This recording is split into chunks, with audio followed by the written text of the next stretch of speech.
नमस्कार. The deep डाईव्हमध्ये आपलं स्वागत आहे. आज आपण एका अशा नावाबद्दल बोलणार आहोत जे आपल्या सगळ्यांच्या ओळखीचं आहे, युनिसेफ. तो निळा लोगो, ती पांढरी अक्षरं आपण बघतो आणि आपल्याला वाटते की हो, ही मुलांसाठी काम करणारी एक चांगली संस्था आहे.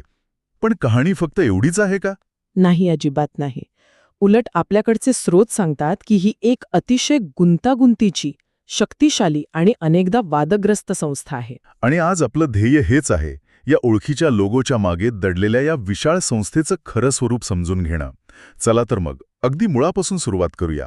मला सांगा, ही संस्था सुरू झाली तेव्हा तिचं नाव वेगळं होतं आणि कामाचं स्वरूपही. म्हणजे ती एक तात्पुरती सोय होती, बरोबर? हो, अगदी बरोबर. 11 डिसेंबर 1946 रोजी जेव्हा ही संस्था सुरू झाली तेव्हा तिचं नाव होतं United Nations International Children's Emergency Fund. बापरे, केवढं मोठं नाव आहे. हो, पण त्यातले 2 शब्द महत्वाचे आहेत, इंटरनॅशनल आणि इमर्जन्सी. म्हणजे ही एक आंतरराष्ट्रीय आणीबाणी होती. दुसऱ्या महायुद्धानंतरची. बरोबर. युरोपमधल्या उद्ध्वस्त झालेल्या मुलांना आणि त्यांच्या आयांना तातडीची मदत म्हणजे अन्न, औषधं देणं, एवढंच तिचं काम होतं. एक तात्पुरतं मिशन. मग असं काय झालं की ही इमर्जन्सी कायमस्वरूपी बनली? झालं असं की 1950च्या दशकात जगाच्या लक्षात आलं की मुलांच्या समस्या काही फक्त युरोपपुरत्या किंवा युद्धापुरत्या नाहीत. विकसनशील देशांमध्ये गरिबी, कुपोषण, शिक्षणाचा अभाव या समस्या तर रोजच्याच होत्या. म्हणजे एक इमर्जन्सी संपली तरी दुसरी सुरूच होती. अगदी. आणि मग 1953 मध्ये संयुक्त राष्ट्रांनी एक मोठा निर्णय घेतला. त्यांनी नावामधले इंटरनॅशनल आणि इमर्जन्सी हे शब्द काढून टाकले आणि तिला बनवलं United Nations Children's Fund, UNICEF. एक कायमस्वरूपी संस्था जी फक्त आपत्कालीन मदतीवर नाही तर मुलांच्या दीर्घकालीन विकासावर लक्ष केंद्रित करेल. आणि या कामाची व्याप्ती तर म्हणजे अविश्वसनीय आहे. मी काही आकडे बघत होतो. 2018 मध्ये त्यांनी 2.7 कोटी बाळांच्या जन्मात मदत केली. 2.7 कोटी म्हणजे जवळजवळ ऑस्ट्रेलियाची पूर्ण लोकसंख्या एका वर्षात. कमाल आहे. आणि जवळपास 6.5 कोटी मुलांना पेंटाव्हॅलेंट लस दिली. हो, आणि पेंटाव्हॅलेंट लस म्हणजे एकाच लसीत 5 मोठ्या आजारांपासून संरक्षण. घटसर्प, डांग्या खोकला, धनुर्वात यावरून त्यांच्या कामाचा आवाका लक्षात येतो.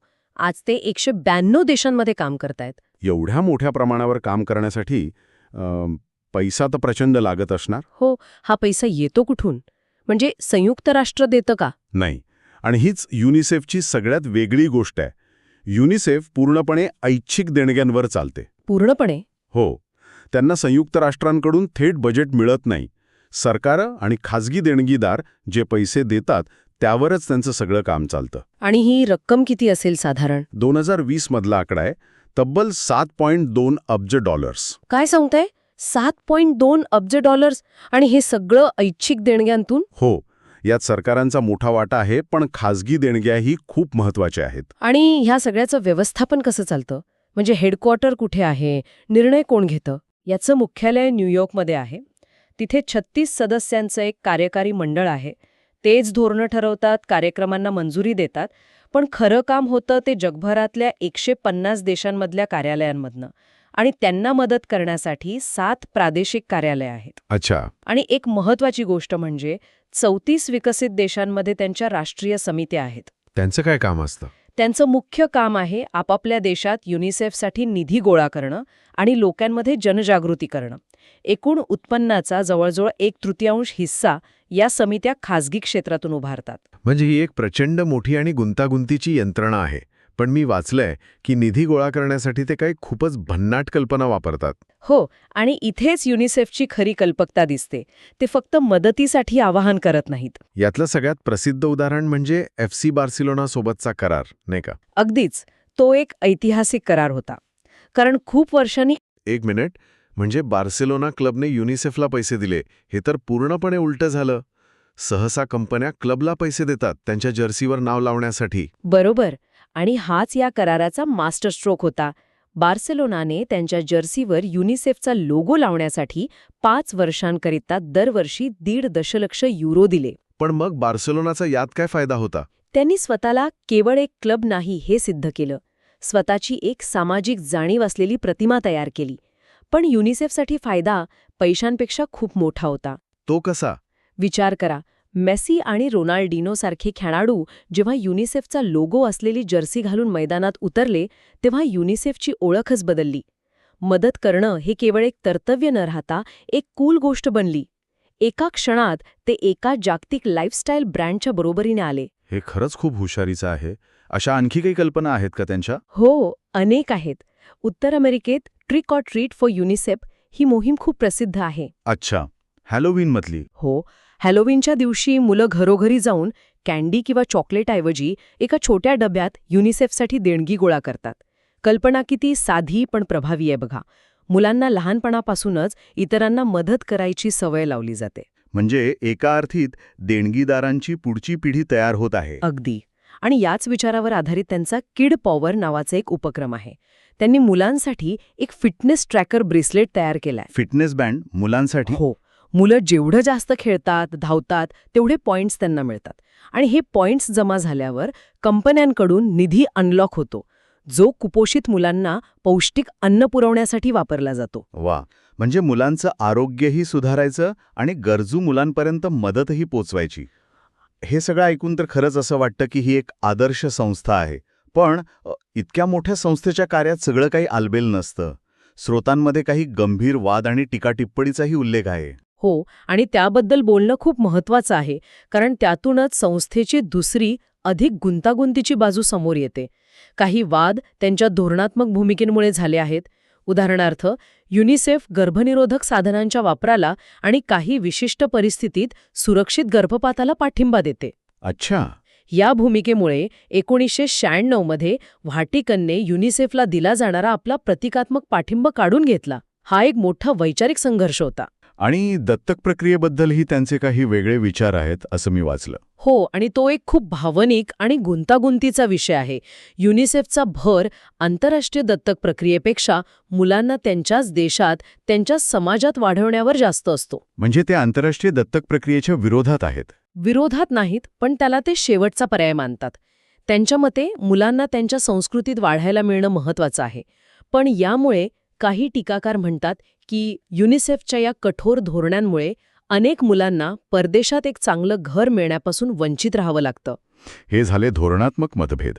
पण गैरव्यवस्थापन आणि भ्रष्टाचाराचे आरोपही झाले आहेत, जे जास्त गंभीर आहेत. दुर्दैवाने तेही घडलं आहे. 1995 मध्ये केनियामधील त्यांच्या कार्यालयात तब्बल $10 दशलक्ष घोटाळा उघडकीस आला होता. $10 दशलक्ष? हो. त्यानंतर जर्मनी आणि पाकिस्तानमध्येही निधीच्या गैरवापराचे आरोप झाले. आणि मग तो ब्रिटनमधला वाद, ज्याने तर मानवतावादी मदत आणि राजकारण यांच्यातली रेषाच पुसट करून टाकली. हो, ती घटना खूप काही सांगून जाते. 2020 मध्ये युनिसेफने आपल्या 70 वर्षांच्या इतिहासात पहिल्यांदाच ब्रिटनमधल्या गरजू मुलांना अन्न पुरवण्यासाठी निधी दिला. ब्रिटनमध्ये? हो, ब्रिटनमध्ये. कोविड-19 महामारीमुळे जी परिस्थिती निर्माण झाली होती, त्यामुळे हे पाऊल उचलण्यात आलं. पण यावरून ब्रिटनच्या राजकारणात अक्षरशः वादळ उठलं. काय झालं नेमकं? सत्ताधारी पक्षाच्या काही खासदारांनी, जसे की जेकब रीस-मॉग यांनी यावर कडाडून टीका केली. ते म्हणाले की हा एक राजकीय स्टंट आहे. त्यांच्या मते युनिसेफने जगातील सर्वात गरीब देशांवर लक्ष केंद्रित करायला हवं आणि असं करून ते ब्रिटनची प्रतिमा मलिन करत आहेत. पण या निर्णयाचं समर्थनही झालं असेल? नक्कीच. मजूर पक्षाच्या खासदारांनी आणि अनेक सामाजिक कार्यकर्त्यांनी युनिसेफचं समर्थन केलं. त्यांचं म्हणणं होतं की युनिसेफला हे पाऊल उचलावं लागतंय, हीच सरकारसाठी शरमेची बाब आहे. म्हणजे युनिसेफचं एक मानवतावादी काम थेट राजकीय वादाच्या भोवऱ्यात सापडलं. बरोबर. आणि या घटनेनं हे दाखवून दिलं की युनिसेफचं काम फक्त अविकसित देशांपुरतं मर्यादित नाही. गरज असेल तेव्हा ते विकसित देशातही हस्तक्षेप करू शकतात आणि असं करताना ते सहजपणे राजकीय चर्चेच्या केंद्रस्थानी येतात. तर या सगळ्या चर्चेनंतर चित्र अधिक स्पष्ट होतंय. आपण युनिसेफच्या एका ओळखीच्या लोगोपासून सुरुवात केली होती आणि आता आपल्यासमोर एका विशाल, शक्तिशाली आणि तितक्याच गुंतागुंतीच्या जागतिक संस्थेचं चित्र उभं आहे. अगदी. ती आपत्कालीन परिस्थितीत मदत करण्यापासून ते फुटबॉल क्लबसोबत ब्रँडिंग करण्यापर्यंत आणि राजकीय वर्तुळात वाद निर्माण करण्यापर्यंत सर्व स्तरांवर काम करते. यात एक गोष्ट मला खूप महत्त्वाची वाटते, ती म्हणजे युनिसेफला सतत एका तारेवरची कसरत करावी लागते. बरोबर.